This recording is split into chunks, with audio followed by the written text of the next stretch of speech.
13, dramatic video of a midday shooting that sent children running. The target, their own mother. For him to do that, and especially with kids in the back seat, man, oh my God. It's a brazen crime that shocked neighbors, and tonight, an estranged husband is still on the run for shooting his wife. ABC 13's Jessica Willey is in Stafford, where the shooting happened with the urgent plea from police. Jess? And Stafford police are releasing this video, hoping it will compel someone to come forward with information on where Jeremy Bangero is. There is a reward. The victim survived. Neighbors tell me she and her children, though, are terrified. Doorbell camera video shows a man identified by Stafford police as Jeremy Bangero in a surprise attack on his estranged wife.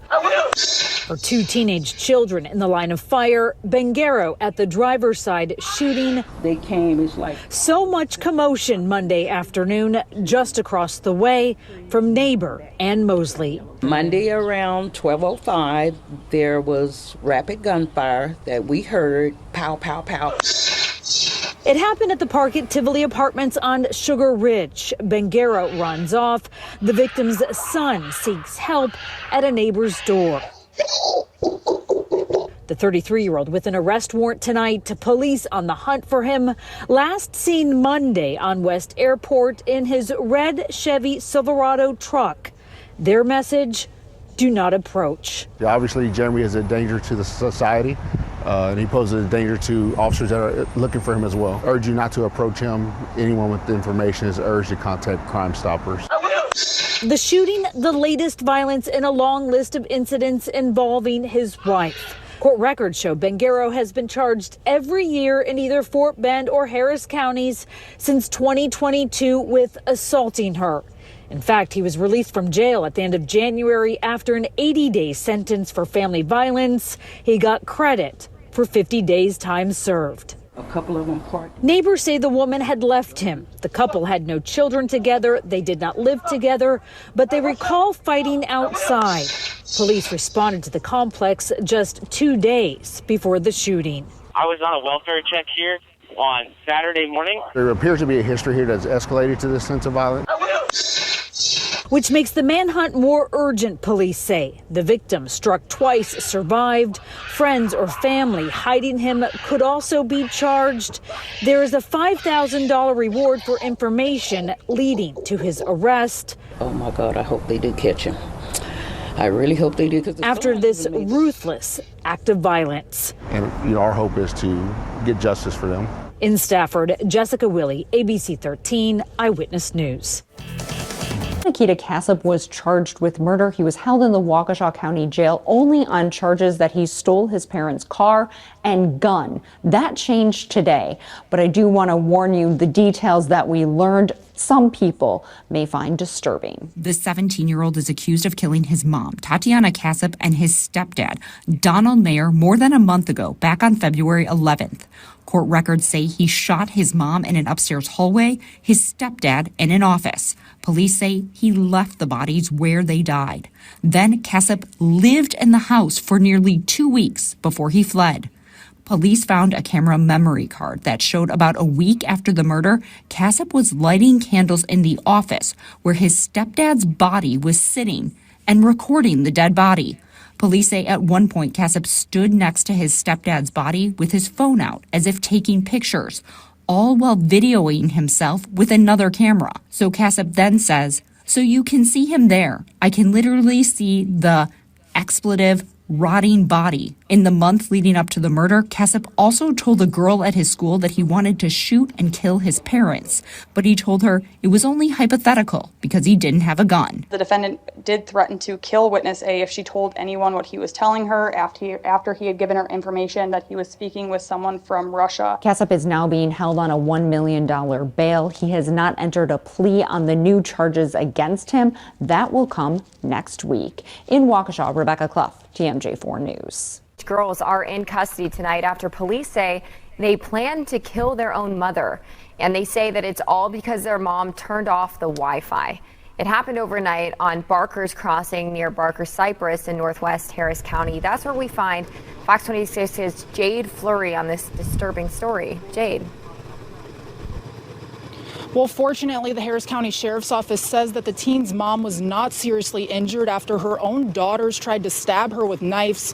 And we spoke with some nearby neighbors who tell us that disturbances happen frequently at the family home. They're known for that in this neighborhood. There's always cops around that house. A family dispute turned violent.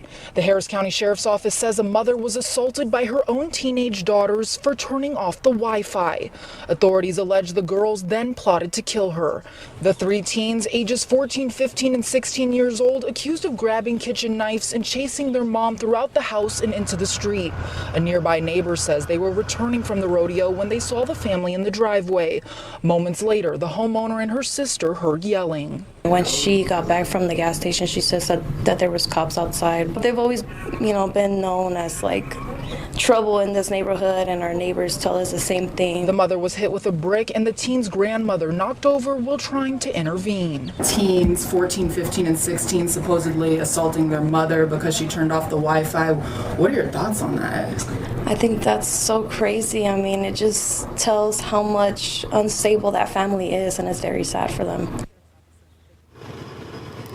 And those three teens were arrested and charged with aggravated assault of a deadly weapon.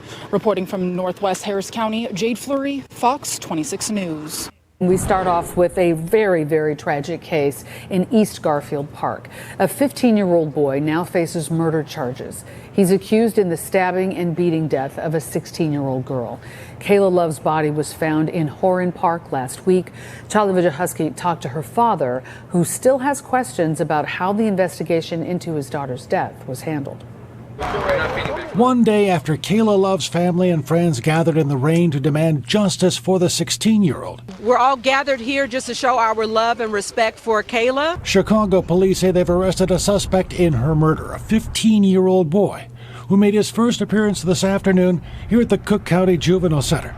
According to the Sun-Times, the minor walked hand in hand with Kayla to the park, then struck her in the face and beat her for 5 to 7 minutes while two of their friends watched. A phone found in his possession contained a Facebook AI search for how many years can a teenager get for murder. Reached by phone after the arrest, Kayla's father, Robert Love, told us he was too distraught to go on camera, saying, "Keep your kids close. This is a cruel world." His daughter's beaten and stabbed body was found March 17th near the playground equipment in Horan Park on the 3000 block of West Van Buren. Kayla had left home the day before but never returned.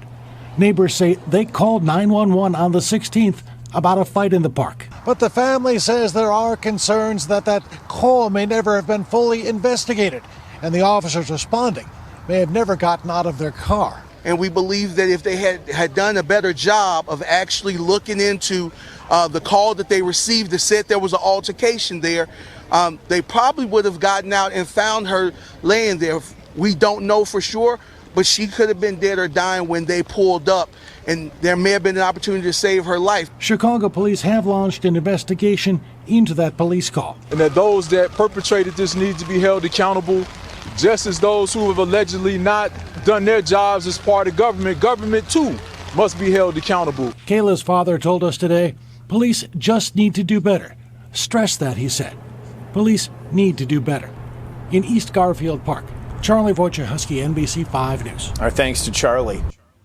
A woman was found dead inside of her own home from a gunshot wound to the head. Police identified her as 31-year-old first-grade teacher Jessica Hoyle. Now police want to talk with her boyfriend. News 4's Gabi Acevedo has the latest from Williamsbridge.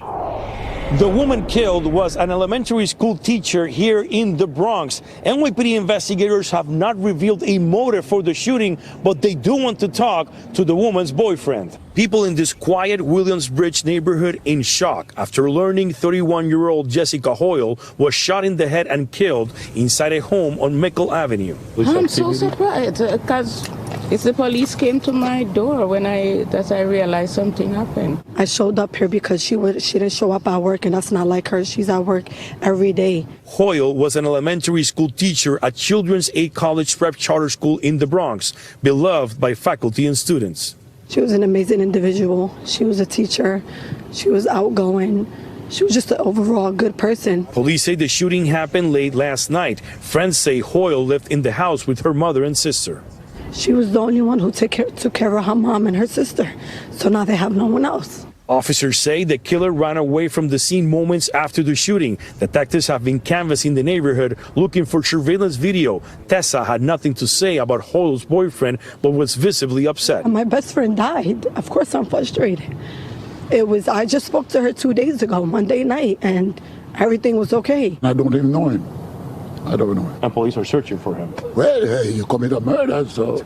Investigators searched this black car parked in the driveway for evidence. Unclear if or how it is connected to the case. That wasn't her car. That wasn't her car. That's all. Administrators at Children's Aid College Prep Charter School shared a statement saying, "We're heartbroken by the tragic loss of our beloved colleague. The Children's Aid College Prep community is mourning this devastating event, and our thoughts are with her family, friends, and all those affected." And as we bring you back to the scene, the school also adding that during this difficult time, they're asking for privacy and space to grieve and heal. Reporting from Williamsbridge in the Bronx, Gabby Acevedo, News 4, New York. To the death of a Las Vegas mother of 4, now out of jail as his DUI charge is dropped. You're watching 8 News Now at 11. I'm Sasha Loftus. And I'm Brian Loftus. 8 News Now reporter James Schaefer has what new questions the family is asking as they still struggle to move on, James, from this tragedy. Brian, Sasha, 31-year-old Jessica Hodge was on her way back from dropping her kids off at school. It is then she was struck and killed by an alleged reckless driver.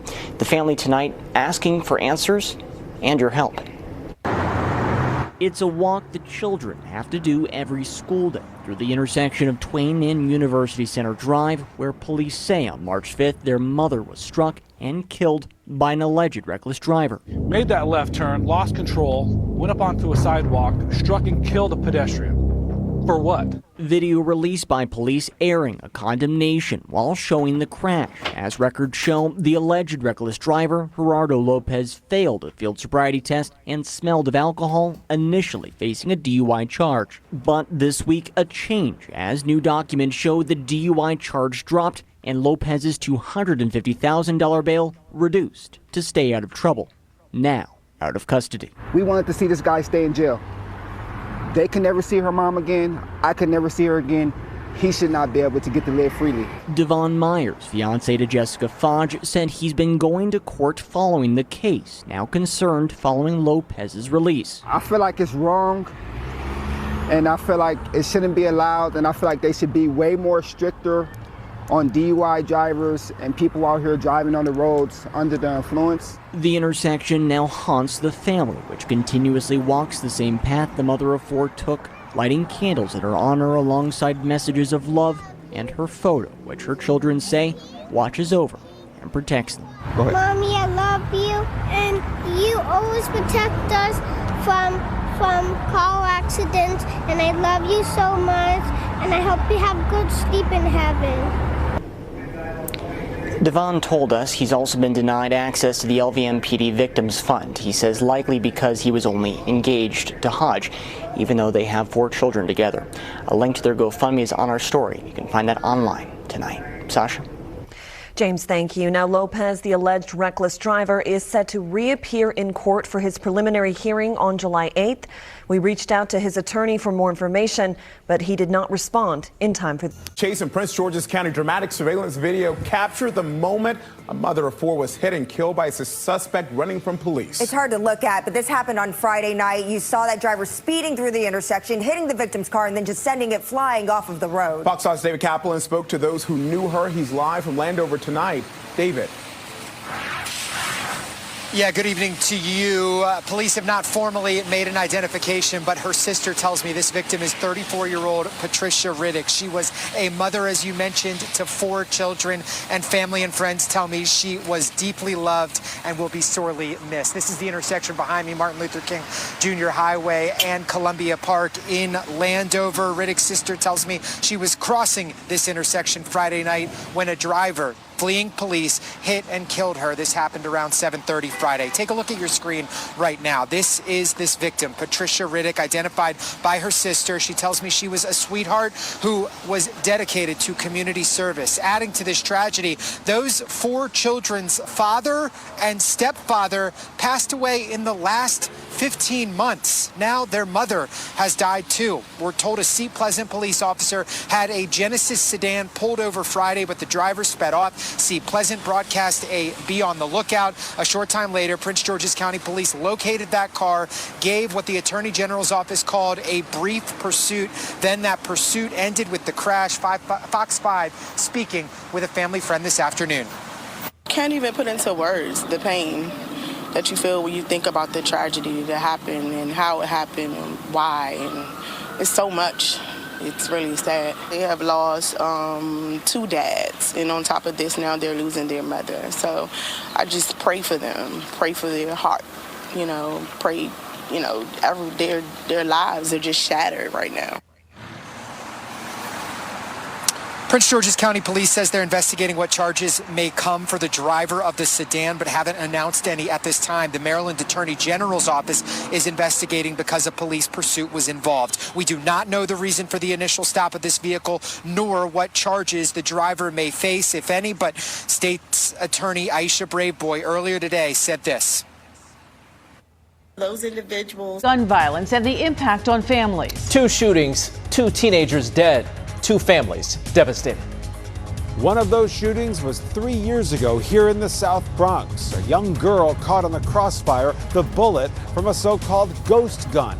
I'm Josh Einiger with the Supreme Court decision today that could help a mother's fight to get those guns off the street. And I'm Stefan Kim in Queens, where a 16-year-old is dead tonight, shot after getting off a bus. But at first, nobody out here offered him help because he never asked for help. He never said he was in any kind of pain, and he walked for an entire block, seemingly fine. This is surveillance video of a 16-year-old gunshot victim casually walking down the middle of Liberty Avenue in Jamaica, Queens. Without breaking stride, clutching his chest, he looks down at his wound. Apparently realizing he can't walk much further, he headed for a deli on the corner, then took a seat. He collapsed on the step. The beer delivery man then called 911. Moments later, the victim managed to sit back up, only to collapse one more time. Harry Patel is the deli worker in the white hoodie who walked over to try to help him up. He sleeping, so I do try. You stand up, and what happened? I say what happened, but he no give answer. Deli workers say they had no idea what was happening. There was no blood. They couldn't see any injuries. They say the victim didn't ask for help or say what happened. He didn't say a word.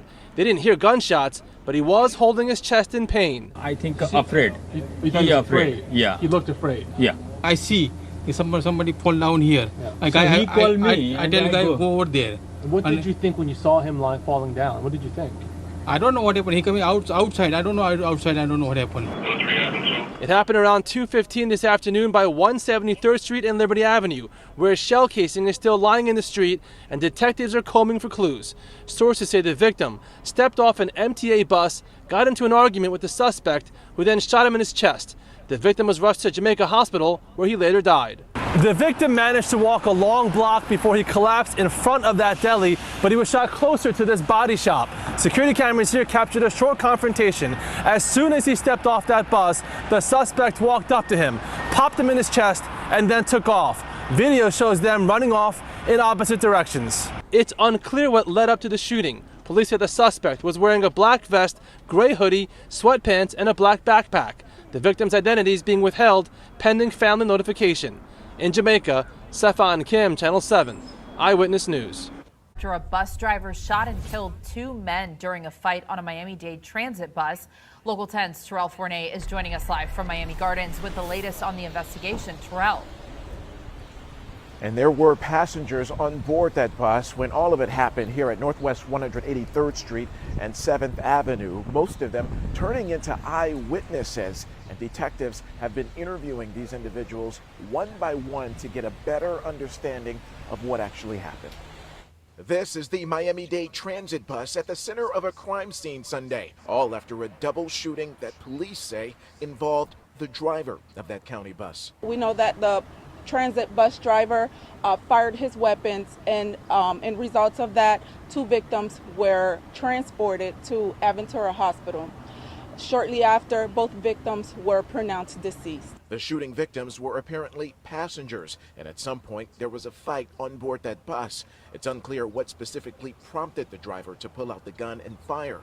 The incident happened around 3 a.m. on Northwest 183rd Street and 7th Avenue in Miami Gardens. Police radio transmissions reveal that the driver called 911 himself at some point during the disturbance. Number 234 at the bus stop, 183 Northwest 7th Avenue. It's a violent dispute. One is on a bus now. Now the driver's calling 911. Police and paramedics rushed in, first airlifting the victims, then securing the scene. We know investigators spent hours collecting evidence from the bus and a nearby bus stop, and also interviewing the driver, who was detained for questioning right after the deadly double shooting. Excuse me. So a weekend of violence in Philadelphia spilling over into this Monday. You can have stats and data, but it doesn't mean a thing if you don't feel good walking to the supermarket. Philly Mayor Sherelle Parker with some strong words in reaction to the violence at a press conference today. And it came just hours before yet another young teen became the victim of a shooting. This latest victim, just 13 years old, in the hospital tonight with serious injuries. Our Steve Keeley has the latest. Of the 13 shooting victims this weekend, 7 are juveniles. Barely an hour after city leaders ended a news conference on weekend shootings that had a 17-year-old girl killed among the 7 juveniles shot, Philadelphia police were at the scene of another. Inside this corner house a block off Roosevelt Boulevard at B and Ruscombe Streets, where they found a 13-year-old boy shot in the face. Officers rushed him to Temple ER Critical, and other officers took another juvenile boy and the gun into custody. Philly police sources say the boys were playing with a gun they found in the house, making what had just been said again. The juvenile was shot and killed in Philadelphia. The search goes on now for 17-year-old Zaki Davis, who Philly police say was the gunman seen here firing into a SEPTA bus, killing 15-year-old Zakir Whitfield as spring just started last weekend. All of us in this room know what it means for warm weather. I hate when the weather gets warm. And for those folks who do violence prevention work, you know why I hate when the weather gets warm. I look at my app, I see what's the weather on Friday and Saturday. Warm and sunny, hate it. Because I know that the reality of it is some young folks are gonna come out and they might get into some stuff. Detectives with the Shooting Investigation Group, known as SIG, walked into the home here at B and Ruscombe, where the latest teen shooting victim took a bullet through his left cheek, hoping to get answers how after school time almost ended another young life, as city leaders readied for spring break and summer recess. We are here to get the job done. For our young folks, for our communities, we are here. In North Philadelphia, Steve Keeley, Fox 29 News. 9-year-old girl is lucky to be alive tonight after being injured in a hit and run. It happened yesterday as she was crossing the street inside the crosswalk. And tonight, as she focuses on her recovery, Newark police are looking for the driver who hit her. New Jersey reporter Tony H. spoke with the little girl's mom. She is live in Newark with the latest. Tony? Bill and Sade, about an hour ago, we spoke to the mother of the child that was hit in that crosswalk you see there right behind me. She is so relieved and grateful that her child survived, but so angry that someone would hit a child and then drive away. At 7:36 yesterday morning, you can see Sharon Johnson and her 3 children waiting to cross Spruce Street. She says all of a sudden she heard a loud noise. The SUV hit another car. I'm like, oh, snap. Hit somebody. Johnson says after hitting the car, the driver quickly moved into the left turn lane as she and her children were already crossing the street. That's when the gray SUV slammed into her daughter, 9-year-old Sincere. He was literally about this close, and me and my toddler went like this to move onto the sidewalk. And by the time I looked to my left side for my other 2, I see my daughter underneath the car. The driver of the SUV did not stop, but the camera that recorded this video is one of many cameras along the route the driver took, and at least 2 other drivers gave chase while Johnson tended to her injured daughter. She has 6 fractures in her ribs on the left side, and she has a slash in her liver. 13-year-old Tyshawn Gray is an 8th grader at Kip Bold Academy just up the street. He has to cross these streets as well. He spoke to us as his father stood by his side. It really do get rowdy over here, like all the cars be packed up. So I feel like if they had like a crossing guard here too, it would be more safer for us, cause half these cars don't really care. They just trying to get where they need to go.